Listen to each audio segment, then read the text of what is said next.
We could talk about all the things the world wants to talk about, your son and everything else, but I want to talk to you about the answer is not going to come from Washington. Absolutely not. Where is it going to come from? It's going to come from America, from we the people. And as a matter of fact, we need for we the people to be awakened to what's happening in America. You know, in your previous segment, you were talking about imagining America. And I'll tell you what, it almost seemed like I was listening to what was happening in Cuba during Castro. The very same thing, this, you know, the ministry of misinformation that you have in all the communist countries. Well, did you know, Glenn, we have a ministry of misinformation in this country? Mm-hmm. It's called the liberal media. Yeah. And they just tell us what they want us to hear. They are rewriting history. Yeah, you see it. I said when I was at Fox, when the Tea Parties never made it into the year in review in Time magazine in pictures, for that first year when we went to Washington twice, huge political movement, in the year in pictures, it wasn't even recorded. And I thought, and I said it on the air, they are rewriting history in real time right now. Absolutely, because they have an agenda.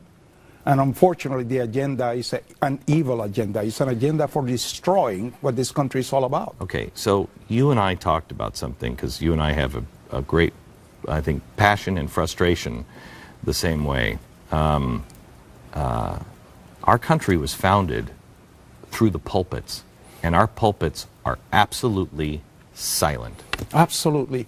You know, if we look at our history, most people do not know that every one of those 27 grievances in the Declaration of Independence against King George were preached from the pulpits of America before they were written on the Declaration. Mm-hmm. It was preachers that were the forerunners of the revolution.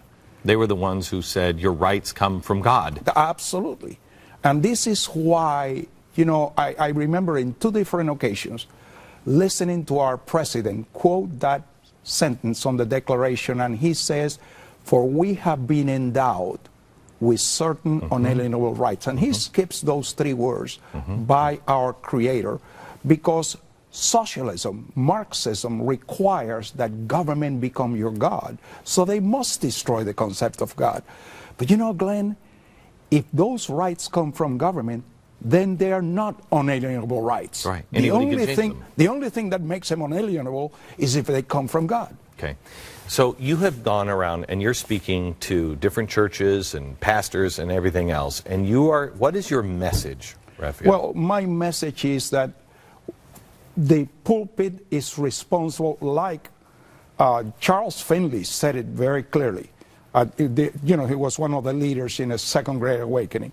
If evil prevails in the halls of Congress, the pulpit is responsible for it. If we have moral decay in our society, the pulpit is responsible for it.